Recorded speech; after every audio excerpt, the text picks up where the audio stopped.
마태복음 5장 38절에서 48절 말씀을 통해서 너희도 운전하라라는 제목으로 주님 주신 은혜 함께 나누도록 하겠습니다. 여러분, 그리스도인답다라는 이야기가 뭘 의미한다고 생각하십니까? 최근에 이제 한국 교회에 우리 그리스도인들이 듣는 얘기 중에 너희는 그리스도인답지 않아라는 얘기들을 많이 듣습니다. 물론 그게 꼭 맞는 말이다 라고만 이야기하고 싶지는 않습니다. 세상이 보는 눈은 또 신앙적이지 않는 부분들이 있기 때문에 우리를 그렇게 비판적으로 볼 때 그게 꼭 다 맞는 말이다 라고 볼 필요는 없다고 생각이 듭니다. 그럼에도 불구하고 우리가 초대교회나 성경을 볼 때 그리스도인다워요, 그리스도인이시군요 라고 이야기할 때 그들이, 세상 사람들이 그리스도인을 그리스도인답다라고 이야기할 때 그런 시대 가운데 분명히 교회는 세상의 어두운 세상 가운데 빛이 되었고 또 많은 사람들에게 본이 되었으며 또 많은 사람들에게 온전한 삶의 가치 그리고 하나님에 대해서 보여주었다라고 하는 것입니다. 그러므로 우리가 그리스도인다워야 함에도 불구하고 그리스도인답지 못하다라는 얘기를 듣는 현대 시대에는, 그런 얘기를 많이 듣는 현대 시대에는 분명 우리 가운데 잘못된 이해나 잘못된 삶의 방법과 방식이 있다라는 생각이 듭니다. 여러분, 우리는 그리스도인입니다.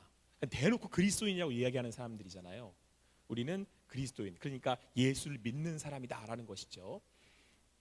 오늘 말씀을 통해서 그렇다면 그 그리스도인답다가 그리스도인이라고 사는 것이 무엇인지에 대해서 함께 좀 생각했으면 좋겠습니다. 왜냐하면 여러분과 저는 그리스도인이기 때문에 그렇습니다. 아무튼 오늘 말씀을 통해서 내가 있는 그곳에서 그리스도인으로서 살아가는 여러분과 제가 되기를 바랍니다. 예수 믿는 사람으로서 예수 믿는 사람답게 살 수 있는 여러분과 제가 되기를 간절히 소망합니다. 우리 함께 읽겠습니다. 45절 말씀을 같이 읽습니다. 45절 말씀 같이 읽을게요. 시작. 이같이 한즉 하늘에 계신 너희 아버지의 아들이 되리니 이는 하나님이 그 해를 악인과 선인에게 비추시며 비를 의로운 자와 불의한 자에게 내려주심이라. 오늘 이 38절 말씀에 보면 눈은 눈으로 이는 이로 갚으라 하였다는 것을 너희가 들었으나, 여러분 이거를 동해복수법이라고 합니다. 그러니까 나한테 한 만큼 돌려주는 거죠. 그러니까 예를 들어서 어떤 사람이 나의 눈을 해를 끼쳤단 말이에요. 그러면 그쪽 사람 눈도 똑같이 왼쪽에 눈을 해를 끼치는 거예요.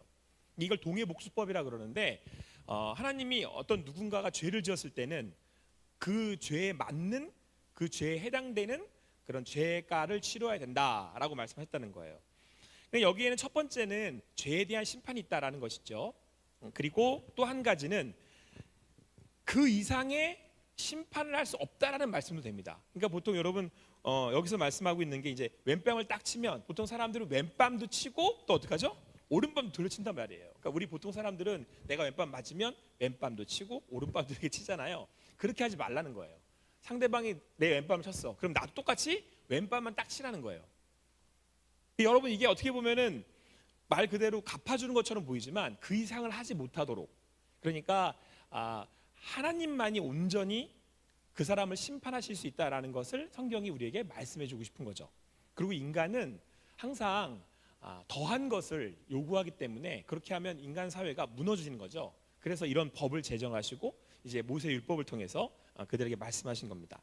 그러니까 우리 하나님 믿는 사람들은, 그리스도인들은 이처럼 하나님의 말씀 앞에 우리가 죄를 짓지 않는 인생을 살아야 하며, 또한 그 복수가, 그것을 갚는 것이 내게 있지 않고 하나님께 있다라는 것을 고백하면서 살아가는 사람들이다라고 하는 것이죠. 사실 이 논리는, 이 말씀은 이제 구약에 나온 말씀입니다. 그런데 예수님이 이 말씀을 이어서 이 말씀의 의미를 확장시켜서 오늘 우리에게 말씀해주고 있습니다. 39절부터 42절까지 나오는데, 자, 너희가 구약에서 들었던 말씀에는 눈은 눈으로 이는 이를 갚는, 이는 이로 갚는, 그렇게 말씀을 알고 있는데 그게 아니고 너희에게 내가 다시 이르는데, 이러면서 오늘 뭐라고 말씀하시냐면 악한 자를 대적하지 말라 이렇게 말씀하고 있어요. 그러면서 하시는 말씀이 오른뺨을 치면 왼뺨도 돌려대래요. 그리고 만약에 누군가가 내 속옷을 가지고자 하면 뭐까지? 이 겉옷까지 벗어주라는 겁니다. 심지어는 누군가가 나와 같이 오리를 가자 그러면 몇 리를 가주래요? 10리를 가주래요. 그리고 내게 뭔가를 구하는 사람이 있으면 어떻게 하라고요? 거절하지 말고 다 꺼주라는 거예요.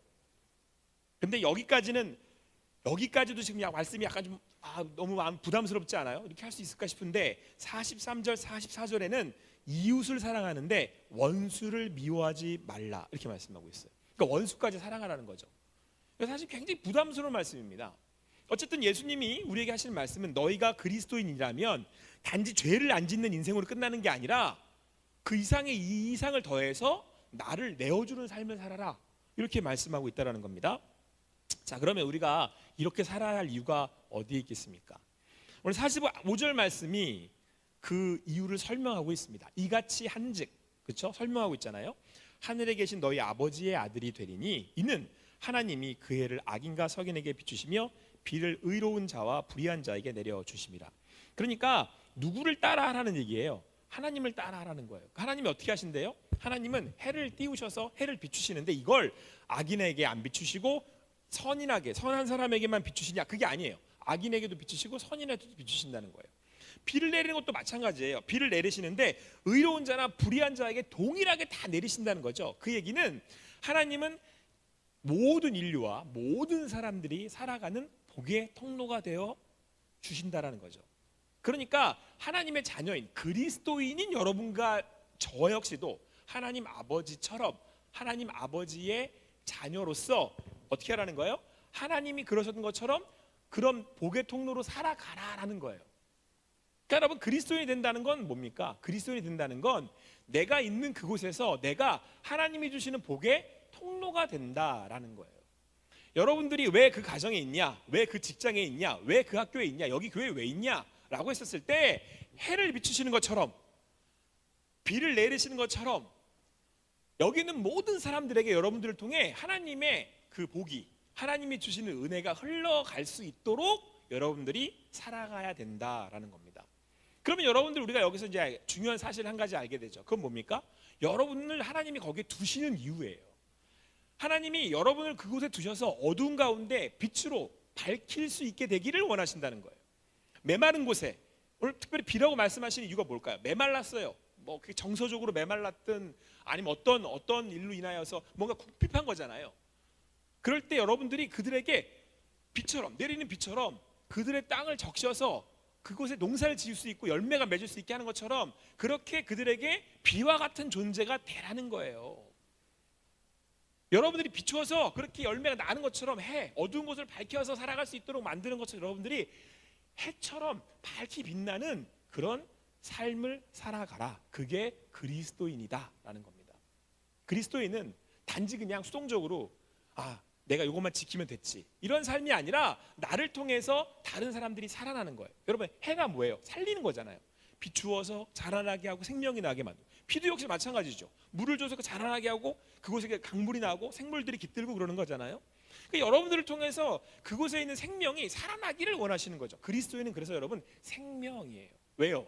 그리스도인은 내 안에 예수가 계시니까 그걸 믿는 사람들이니까 생명이 내 안에 있으니까 내가 가는 그곳에 어떻게 되는 거예요? 생명이 살아나는 거죠. 여러분은 그런 사람들입니다. 그리스도인이라고 말할 때 여러분이 가는 그곳에 하나님의 복이 생명이 일어난다는 거예요. 그러니까 여러분 우리는 뭘 핑계대지 않아요? 앞에서 말하는 그러니까 눈에는 눈, 이에는 이, 그 상황에 맞는 이거는 안 좋은 거야, 좋은 거야 이걸 따지는 사람들이 아니에요. 우리는 여기는 안 되겠다. 여기 있으면 뭐 일을 할 수가 없겠다. 여기는 뭐가 없어 안 되겠다. 그게 아니에요. 그 상황이 어떻든 내가 들어가면 거기 어떻게 되는 거예요? 어두운 곳이 밝아지는 거예요. 감은 곳이 물이 나는 거예요. 그게 그리스도인이란 말이에요.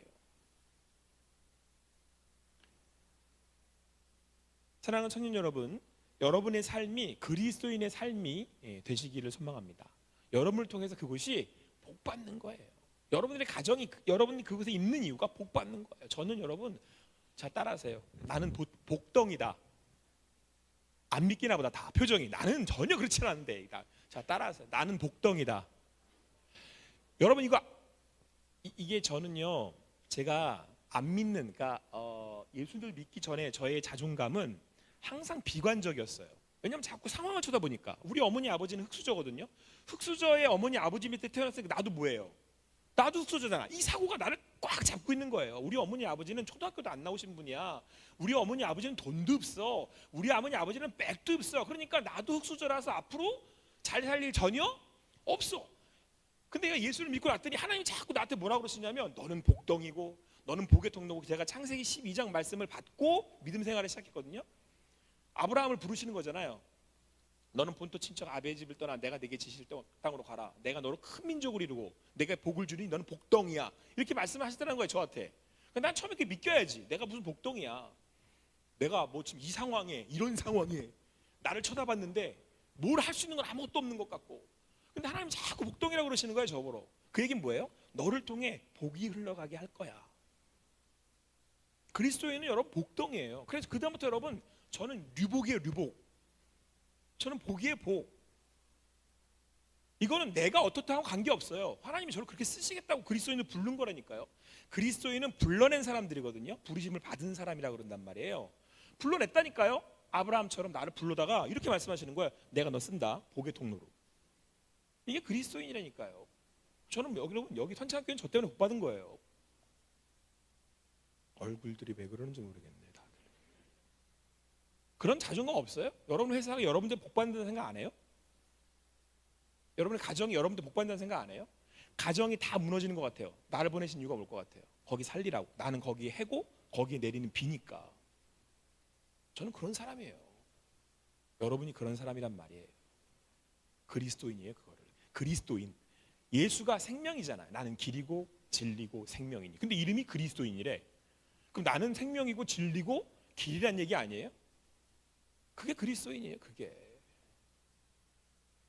여러분을 통해서 있는 그곳에 해가 비춰질 겁니다. 할렐루야. 여러분을 통해서 하나님의 단비가 내릴 겁니다. 그 가뭄들이 멈출 거란 얘기예요. 여러분을 통해서 한국은 잘 될 거예요. 우리 선창교회는 복 받은 거예요, 여러분 때문에. 자, 여러분 청년들에게 인사 한번 하겠습니다. 당신은 복덩어리입니다. 자, 여러분 오늘 예수님께서 제자들에게 이제 말씀을 하실 때에 특별히 이같이 한즉 하늘에 계신 너희 아버지의 아들이 되리니. 그러니까 아들이니까 섭섭해하지 마시고요. 딸도 될 수 있어요. 자녀가 된다 이렇게 말씀을 하고 있잖아요. 자, 근데 이 말씀을 얼핏 잘못 이해를 하면 이렇게 선한 일을 해야, 이렇게 율법의 말씀을 지켜야 하나님의 자녀가 되는구나, 이렇게 단순하게 생각할 수 있단 말이에요. 그러니까 말씀을 지켜야 하나님의 자녀가 되는 거면 말씀을 지켜야 내가 구원을 받을 수 있다는 얘기인가? 라고 자칫 율법주의적으로 해석을 할 수 있다라는 것이죠. 그런데 그 다음 말씀을 읽어보면 그게 아니라는 걸 알 수가 있어요. 46절 47절 말씀 보니까 너희가 너희를 사랑하는 자를 사랑하면 무슨 상이 있으리요? 그러니까 상 주시겠다는 얘기인 거죠. 잘하면 상 주는 거야, 상 받는 거야. 이거는 자녀됨이 아니라 상을 받기 위해서 그렇게 하는 거죠. 그리고 또 한 가지는 47절 또 너희가 너희 형제에게만 무난하면 남보다 더하는 것이 무엇이냐? 이방인들도 이같이 하느니라요. 여러분 이 말씀에서 왜 이렇게 이같이 해야 하는지 설명하고 계신 거죠. 그러니까 우리가 이렇게 해야 하는 건 우리가 하나님의 자녀이기 때문에 그렇게 하라는 거예요. 너는 자녀인데 이방인처럼 하면 안 된다라는 거예요. 넌 자녀인데 이방인처럼 하면 안 돼, 이렇게 말씀하시는 거죠. 그러니까 나는 이미 하나님의 자녀고 내가 이런 삶을 살 때 온전히 그리스도인이라고 불릴 자격이 있어 라는 거예요. 그러니까 여러분들 그리스도인은 그 이름에 걸맞는 삶을 살아야 된다는 겁니다. 여러분들은 어떠신 것 같아요? 여러분의 삶이 그리스도인의 그 이름에 걸맞는 삶을 살고 계십니까? 그래서 오늘 48절에 이렇게 말씀하고 있습니다. 우리 48절 같이 읽을게요. 48절. 그러므로 시작. 그러므로 하늘에 계신 너희 아버지의 온전하신 것 같이 너희도 온전하. 그러므로예요. 그러므로. 그러니까 마지막 결론을 내리는 걸 그러므로 너희는 하나님의 자녀, 백성이잖아. 그러니까 이렇게 사는 거야. 이방인처럼 사는 거 아니야. 너희들은 이렇게 사는 거야. 여러분 이방인은 하나님 믿지 않는 모든 사람들 다 이방인이라 그래요. 그들은 그들의 삶에 나름대로의 가치가 있고 방법들이 있고 철학들이 있단 말이에요. 그들도 왜 사는지 이유가 있어요. 여러분과 저는 왜 사는지 이유가 있잖아요. 어떤 이유예요? 뭐 때문이에요? 오늘 성경 뭐라고 말씀하고 있어요? 여러분들이 해고, 여러분들이 비례잖아요. 나는 하나님의 자녀가 돼서 이제 하나님의 자녀로 하나님이 하시는 역할이 비를 비추고 비를 내려서 살아나도록, 생명이 일어나도록, 그래서 하나님의 나라의 온전한 평안이 이루어지도록 하는 게 하나님의 뜻하심인데, 그걸 우리를 통해서 자녀들은 뭐예요? 아버지를 닮아가는 사람들이잖아요. 아버지를 따라가는 사람들이잖아요. 그래서 여러분 예수의 말씀에 순종하며 그 길을 가려고 하는 사람들이잖아요, 우리들은. 그래서 온전하라는 거예요. 여기서 온전하다는 건 나 혼자가 내가 그냥 뭐 아주 그냥 이렇게 잘 살고 나만 잘 지키는 그게 아니에요. 여기서 온전함이란 오늘 성경은 뭐라고 말씀하고 있어요? 여러분들이 복의 통로가 되는 거예요. 왜? 자녀니까.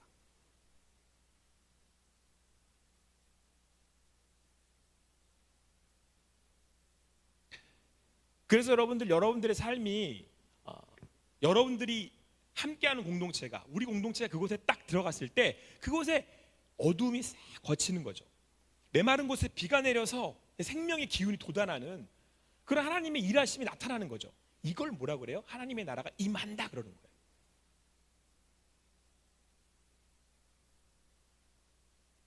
그래서 여러분 우리가 기도하잖아요. 늘 하나님이 이곳에 임해달라고. 그 얘기는 뭐예요? 나를 통해서 하나님이 이곳 가운데 복을 부으실 거라고 하는 믿음으로 이 고백을 하고 있는 거예요. 여러분들을 통해서 하나님은 여러분들이 자녀답게 살기를 원하십니다. 자, 그런데 여기서 여러분 주의해야 될 게 온전하라라고 하는 명령이에요. 그러니까 온전하라는 거는 내가 온전하게 그렇게 행해야 한다는 걸 전제로 하고 있어요. 가만히 있으면 그리스도는 다워지는 게 아니고요. 그리스도는 다워지려고 끊임없이 노력을 해야 한다는 얘기예요. 구원은 우리가 받는 겁니다. 이건 전적으로 은혜로 받는 거예요. 그래서 우리가 자녀 되잖아요. 그러면 이제는 어떻게 해야 되는 거죠? 자녀답게 살아가야 되는 거예요. 여러분이 있는 그곳에서 복의 통로로 살아가야 되는 거라니까요. 그러니까 여러분 선창교회를 통해서 이 용문 땅이 복을 받아야 되는 거예요. 그리고 여러분 교회들을 통해서 우리를 보내신 그곳에서 교회가 하나님의 복의 통로가 되어 그들로 하여금 복을 받게 해야 한다는 거죠. 그게 그리스도인이고 그게 예수를 믿는 교회예요. 그게 교회의 역할이란 말입니다. 어떤 사람이 그랬대요. 엘리베이터를 쭉 내려오다가 왜 이렇게 교회가 많아? 그렇죠, 여러분. 밤에 이렇게 내려다보면은 온통 십자가잖아요. 온통 십자가. 그러니까 그 사람은 부정적인 얘기인 거죠. 뭐가 이렇게 교회가 그렇게 많아? 그때 옆에 있는 사람이 그랬대요. 술집이 많은 것보다는 낫지 않습니까? 근데 제가 그 얘기를 들으면서 마음이 좀 아프더라고요. 근데 여러분 왜 하나님이 그 교회들을 세우시겠어요? 우리 여러분 그리스도인들도 가끔 그런 얘기 하잖아요. 지나가다가 왜 이렇게 교회가 많아? 여기도 교회고 저기도 교회고. 왜 많겠어요, 여러분? 그 교회를 통해서 하나님이 복 주시고 싶은 거예요. 하나님은 그 교회를 통해서 그곳 가운데 복을 내려주시는 거예요. 여러분들을 통해서 그곳 가운데 하나님 복 주기를 원하시는 거죠. 근데 어떻게 해야 된다고요? 내가 그렇게 온전하려고 할 때, 온전하려고 우리가 노력할 때 그때 복의 통로가 그 하나님이 주시는 복이 내려갈 수 있다라는 겁니다. 그래서 온전하라라고 명령하고 계신 거예요. 여러분들의 삶 가운데 여러분을 통해서 그 일들이 이루어지기 위해선 여러분들 오늘 말씀을 좀 자세히 봐야 됩니다. 자, 보세요. 왼뺨을 치면 어떻게 하래요? 오른뺨을 돌려대야 된대요. 이 얘기 뭐냐면 여러분 내가 왼뺨을 쳤어요. 아니. 이쪽이 내 왼뺨을 쳤어요. 그럼 나도 같이 왼뺨을 치면 어떤 일이 벌어질까요? 자, 왼뺨을 쳤어요. 왼뺨을 쳤는데 보통 사람들은 그러면 반대편 오른편도 또 치죠. 그러면 그러니까 좀 분위기가 좀 이상하다. 자, 이렇게 쳐고 이렇게 쳤어요. 그럼 이쪽은 어떻게 하겠을까요? 또 치고 또 치겠죠. 그러면 여기에 모임의 평화는 무너져요. 이게 세상 사람들의 법칙이에요. 치니까 똑같이 나도 치거나 한 대를 더 때려야지. 근데 이걸 멈추게 만들어요. 기독교인들은 딱 치면 이쪽도 돌려야 되는 거예요. 그러면 상대방이 어떻게 써요? 아시겠어요? 예수님이 그러셨잖아요. 왼뺨 치니까 오른뺨 이렇게 돌려내시잖아요. 자, 그리고 뭐라 그래요? 오늘 성경 뭐라고 말씀하고 있습니까? 왼뺨 치고 나서 오른뺨 돌려대고 또 그 다음에 뭐였어요? 속옷 달라고 하니까 겉옷까지 줘요. 그러면 더 뺐을까요? 안 뺐을까요? 다른 사람 거? 안 뺏어요. 그렇겠죠? 자, 오리를 가고 싶은데 같이 가자는데 십리를 가줘요. 어떤 일이 벌어질 것 같아요? 여러분 오리만 가자 그러는데 십리를 같이 가줘요. 어떤 일이 벌어질 것 같아요? 더한 원함이 없죠. 그 다음 거 꾸고자 하는 사람한테 그냥 거절하지 꺼줘요. 그러면 그 다른 사람한테 꺼달라는 얘기 안 하겠죠. 도둑질 안 하겠죠. 여러분 그리고 원수까지 사랑하래요. 원수까지 사랑하면 거기서 원수가 끝나요. 보복하는 일이 없어져요. 여러분 우리를 그곳에 두시는 이유가 여기 있는 거예요.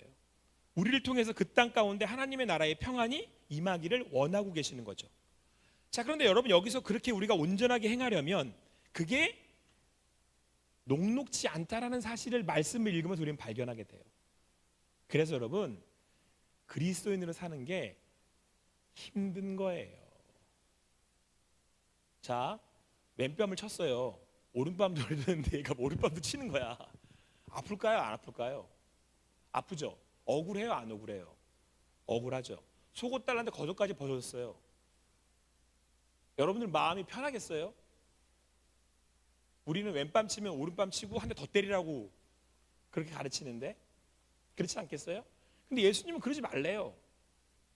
오리를 가자면 십리를 가주래요. 부담스럽죠? 아, 이거 할 수 있을까 싶죠? 근데 그렇게 하래요. 그게 그리스도인다운 거래요. 왜 그렇게 할 수 있을까요? 예수님이 그렇게 하셨기 때문에. 우리는 예수를 따르는 사람들이잖아요. 예수님이 왼뺨을 치면 그 사람 왼뺨도 치고 오른뺨도 치시든가요? 속옷을 벗어달라 그러면 예수님이 십자가에 달려 들어갔죠? 속옷도 다 벗어주시잖아요. 자기 있는 거 마지막 피 한 방울까지 내어주시잖아요. 그럴 삶을 모델로 쫓아가는 게 그리스도인이란 말이에요. 여러분 그리스도인이라고 앞에다가 붙이고 사는 사람들이잖아요. 기독교인 똑같은 얘기예요. 그리스도인이나. 여러분 누굴 따라 사는 거예요? 우리는 그리스도를 따라가는 사람들이잖아요. 내가 있는 그곳에 나로 인하여 평화가 임하고, 나로 인하여서 다툼이 그치고, 나로 인하여서 부족한 것들이 채워지는. 왜요? 예수가 그렇게 사셨으니까. 그러면 그래요. 그게 돼요? 아니 당연히 안 되지. 되겠어요? 목사님 그렇게 하세요? 아니 안 되지. 뭐 그게 쉽다 그랬어요 제가? 이때 어떤 일이 벌어지는지 아십니까? 죽을 것 같아요 이때. 여러분 안 죽을 것 같으세요? 예수를 딱 믿으니까 왼뺨 딱 쳤더니 오른발 팍 돌아가요. 아 나는 예수님 있으니까 오른발 팍 돌려대고 속옷 벗어다 거기까지 다 벗어주고 막 좋아. 기분이 막 너무 기뻐. 와 너무 기쁘다. 나 가져가 오리가 내가 10년 갈게. 와 기쁘다. 돈 꺼달라는데 돈 꺼줬더니 그거 다 뜯겨먹고 도망갔어. 와 기쁘다. 너무 행복해. 나는 그리스도예요. 그게 됩니까? 속이 다 뒤집어지지. 막 죽을 것 같지. 그걸 성경이 뭐라고 그러는지 아십니까? 그거를 내가 질 십자가다라고 그래요. 십자가를 지고 따르는 삶은 자기를 부인하고 자기가 죽는 삶이에요. 여러분 그리스도인으로 산다는 건 자기를 부인하는 거예요. 어떻게 내 속옷을 달라고 했는데 속옷도 주고 겉옷도 주고 싶겠어요? 나를 부인하지 않으면 내 이익을 챙기려고 하는 마음을 없애지 않으면 불가능한 일이라니까요. 근데 그렇게 살래요. 자, 근데 어떻게 된다고 그때 내 마음이 다 깨지는 거예요. 세상의 법칙은 동해 복수법이에요. 어떻게 하라고요? 왼밤 하면 왼밤 똑같이 때려줘야 되는 거죠. 근데 그렇게 하지 말래요. 여러분들은 복의 통로니까. 그리고 그렇게 하지 말래요. 예수님을 따라가는 사람들이니까. 그런데 그렇게 할 때 어떻게 된대요? 여러분들의 속은 다 문드러지는 거예요. 그럼 제가 또 이럴 때 부르는 노래가 있죠. 먼지가 되어 날아가자 하나님께로. 마음 거북하시죠? 아, 노래가 불러서 거북한 거예요? 먼지가 다는 게 거북한 게 맞는 거란 말이에요. 먼지가 다는 게 어떻게 쉽습니까? 자기를 부인하는 게 어떻게 쉽습니까? 그게. 근데 하나님이 원하시는 제사가 뭐래요? 상한 심령이래요. 하나님은 여러분과 저에게 상한 심령을 요구해요. 브로큰 하트. 먼지가 될 때 갈릴 때 십자가의 삶은 불편하고 힘들고 내 걸 내어줘서 때로는 너무 견딜 수 없을 만큼 아프고 때로는 이 삶을 언제까지 살아야 되나 싶어요. 그래서 여러분 예수님이 마지막에 십자가에서 다 이뤘다 하는 그 말씀이 제가 한번 설교한 적 있잖아요. 마지막에 다 이뤘다. 이 역은 뭐예요? 다 이뤘다. 이거예요. 얼마나 고통스러우셨겠어요. 십자가에서 죽어가는 그 과정이. 머리부터 발끝까지 고통이라는 고통은 다 느끼고 있는데 여러분 그게 십자가의 삶이에요. 그렇게 할 때 왼뺨 치고 오른뺨 돌려줄 수 있는 거예요. 여러분 복을 받는 사람들이 아니고요. 그리스도인은 복을 베푸는 통로가 되는 삶이에요. 그래서 쓰고 다 달아지는 삶이 그리스도인의 삶이에요. 자, 그런데 그러면 우리에게 상은 뭘까요? 여기서 분명히 상이 있다고 그러시잖아요. 이렇게 사는 삶에 상이 있대요. 무슨 상이에요? 45절, 이같이 한즉 하늘에 계신 너희 아버지의 아들이 되리니. 여러분, 우리가 바라는 상은 이거 딱 하나예요. 이 세상 사람들은, 이 세상의 사람들이라고 하면 너무 이분들 나누는 거니까, 이 세상에서의 논리는 다 내 거 하자는 거잖아요. 이거 내 거, 이것도 내 거, 네 것도 내 거, 내 것도 내 거. 그리고 이것들을 다 내가 고스란히 다 누리려고 아둥바둥 살아가잖아요. 이게 세상의 논리예요. 이 세상의 이치고. 그런데 우리는 어떻게 해요? 그게 아니에요. 나머지 걸 다 써서 하나님의 아들이 되는 게, 하나님의 딸이 되는 게, 하나님의 자녀가 되는 게 우리한테는 상급이에요. 이걸 연합이라고 그러거든요. 아버지와 아들, 아버지와 딸, 자녀가, 아버지의 자녀가 되는 건 연합이에요. 이건 우리한테 가장 소중한 가치예요. 그래서 여러분, 이 땅에서 하나님과의 연합을 이루는 방법이 몇 가지가 있는데, 이게 한 가지가 예배고요. 공동체 예배를 드릴 때 하나님이 임하셔서 우리 가운데 함께 하시죠. 이때 그 하나님이 함께 하시는 연합의 기쁨을 누리게 되죠. 우리가 찬양을 할 때, 예배를 드릴 때. 또 한 가지가 뭐냐면 십자가의 삶, 자기를 부인하고 내 것을 통해 복이 되는 통로로 살 때 하나님이 그곳에 임하시는 거예요. 제가 안 믿는 집안에 태어났잖아요. 저는 처음에 어떤 가치를, 어떤 생각들을 갖고 사고를 하고 있었냐면, 흙수저 두 분이 만나서 나왔으니 나는 흙수저잖아요. 항상 비관적인 거예요. 나를 볼 때 절대 긍정적이지 않았어요. 그리고 이 상황들을 나는 절대 극복할 수 없을 거라고 늘 저 스스로를 이렇게 저주하며 살았어요. 왜? 학교 선생님들 저를 보고 늘 그랬으니까. 너는 이렇게 해가지고는 성공할 수 없고, 이렇게 해가지고는 뭐 어떻게 될 수도 없고, 늘 선생님들이 주목을 했으니까. 맨 앞에 있는 공부 잘하는 돈 많은 엄마 아빠들만 잘한다고 얘기했었으니까. 그러니까 저는 그걸 듣고 자라서 그냥 그렇게 안 되는 줄 알았었단 말이에요. 근데 하나님이 말씀으로 너 아니다, 너는 복의 통로야, 이렇게 말씀하는 순간 내가 복의 통로구나 믿고 거기서 예수님이 살라는 복의 통로가 되려고 했더니 왼뺨 치니까 오른뺨 돌려대야 되잖아요. 다른 법칙의 삶을 살아가야 된단 말이에요. 이 세상 사람들하고는. 속으로 이게 되겠나? 그 사람들하고 이렇게 오리를 가져니까 심리를 가져야 되고, 이게 되겠나 어디? 마음은 무너지는데 그렇게 한 발자국 한 발자국 예수님을 따라갔더니 어느 날 어느 순간부터 우리 가정의 주인이 하나님이 되시기 시작하시는 거예요. 그러면서 우리 어머니 아버지가 하나님을 무시하지 못하는 거예요. 근데 나는 한 게 없어요. 나한테서 뭐 큰 능력이 나올 수는 없으니까. 그리고 어느 순간부터 느낌이 어떤 느낌이냐면 우리 가정에 하나님이 임재하신다는 게 느껴져요. 그건 돈으로도 안 돼요. 여러분들이 어느 곳에 가서 어느 집을 사도 그 자리에 하늘에 가장 가까운 제일 높은 빌딩에 그 맨 위에 있는 층을 뭐라 그러지? 좋은 데 있잖아요. 어쨌든 펜트하우스. 거기 가가지고 뭐 이렇게 딱 올라가면 엘리베이터 열리는 순간 내 집, 내 방 막 이런 데 있잖아요. 그런 집을 사서 하늘과 가까워서 하나님이 거기 임하실 것 같으십니까? 오늘 나의 삶을 산 제사로 나를 갈아지는 제물로 드리는 삶을 살았더니 그곳에 하나님이 딱 임하시더라고요. 이건 세상이 줄 수 없는 기쁨이에요. 그리고 이 기쁨을 맛본 사람들은 그 다음 삶을 또 살아요. 다른 상 다 필요 없다는 거야. 나는 하나님이 여기 임하시는 게 좋아. 다른 거 다 필요 없어. 돈, 명예, 권력 다 안 줘도 다 필요 없어. 난 그냥 하나님의 자녀로 살 거야. 궁전에서의 첫날보다 하나님 문지기로 사는 그 한 날이 나에겐 기쁩니다. 이건 누가 할 수 있는 건지 아세요? 그리스도인만 할 수 있어요. 왜? 그리스도를 믿고 예수를 믿어 하나님이 함께 하시는 동행하는 삶을 맛본 사람이기 때문에 그래요. 그래서 여러분, 그리스도인은 어떤 삶을 사는지 아십니까? 그리스도인은 오늘 나와 함께 하시는 하나님을 여기에 모시고 여기에 그분과 함께 동행하는 것이 너무 기뻐서 그분처럼 해가 되고 비가 되는 인생을 살려고 하는 사람들이에요. 그래서 내가 해가 되고 비가 되는 삶을 살았더니 하나님이 상으로 자꾸 뭘 주시냐면, 일로 와, 내가 잘했다, 일로 와, 내가 안아줄게, 이리 와, 나랑 함께 하자. 이게 좋아서 사는 사람들이 그리스도인들이에요. 그러다 보니까 어떤 일이 벌어지겠어요? 이거 더 가져요. 이거 더 가져.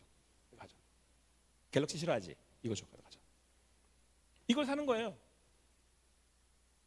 왜? 난 하나님이 계시니까. 그러면 왼밤도 돌리고 오른밤도 돌려도 되고, 그 다음부터 하나님을 원하는, 추구하는 삶이 내 삶을 주장하기 시작하는 거예요. 그런데 여러분, 그러면 그 다음에 십자가를 지는 게 또 쉽겠습니까? 그 다음에도 어려워요. 지금 저도 왼밤 치고 오른밤 돌려야 되는 거 쉽지 않아요. 그런데 중요한 건 그때 하나님이 원하시는 그 깨어진 마음이, 내가 마음이 그때 바스러진단 말이에요. 해야 되니까, 내가 하는 걸 내가 원하니까. 그런데 그 마음이 바스러지잖아요. 그럼 어떤 일이 벌어지는지 아십니까? 내 마음이, 깨진 마음이 내가 깨어지기 시작하면 그때부터 하나님이 임재하셔서 나의 자세가 바뀌어요. 내가 바뀌어요. 하나님이 날 변화시켜 가신다니까요. 그러면 내가 알아보는 게 아니고요, 내 옆에 사는 사람들이 알아봐요. 아, 저 사람 하나님이 함께 하시는가 보다 라고. 사랑하는 청년 여러분, 그리스도인으로 사세요. 여러분이 있는 그곳에 하나님이 여러분을 두신 이유를 아시고 그리스도인으로 사세요. 그래서 여러분을 통해 하나님이 복 주실 수 있게, 그곳 가운데 해를 비추시고 비를 내리실 수 있게 사세요. 여기 오늘 말씀처럼 하나님이 온전하시니 그분의 자녀로서 온전하게 사세요. 온전함을 추구하며 사세요. 그때에 하나님께서 여러분들과 함께 하십니다. 여러분들에게 임하셔서 여러분들 위로하시고 여러분들을 붙들어 주실 겁니다. 아무쪼록 오늘 주신 말씀을 통해서 여러분들의 삶에 그리스도인이라고 불리는, 예수 믿는 사람 많네. 세상 사람들이 여러분들 향해서 그 말을 한다는 건 그 사람이 여러분을 통해서 하나님의 복을 받고 있다라는 얘기예요. 여러분들이 여러분들의 가정에, 여러분 직장에, 여러분들의 삶의 자리에서 복의 통로가 되는 그리스도인으로 사는 여러분과 제가 되기를 바랍니다. 기도하겠습니다. 사랑의 하나님, 감사합니다. 오늘 함께 모여서 또 함께 주님을 바라고 주님을 구하며 나아갑니다. 우리를 그리스도인으로 불러주셔서 감사합니다. 우리가 또 이렇게 함께 모여서 하나님을 예배할 수 있게 하심을 감사합니다. 우리를 통해 내가 있는 그곳에, 그 가정에, 그 학교에, 그 직장 가운데 아버지 하나님, 하나님 주시는 해가 비추어지고 비가 내리는, 그래서 그곳에 있는 사람들이 나를 통해 복을 받는 그러한 삶이 되게 하여 주시옵소서. 그래서 하나님이 어디에나 함께 하시고 임재하는 그 영광을 보는, 그 하나님과 함께하는 기쁨을 누리는 우리가 삶에 되게 하여 주시옵소서. 감사합니다. 예수님의 이름으로 기도합니다.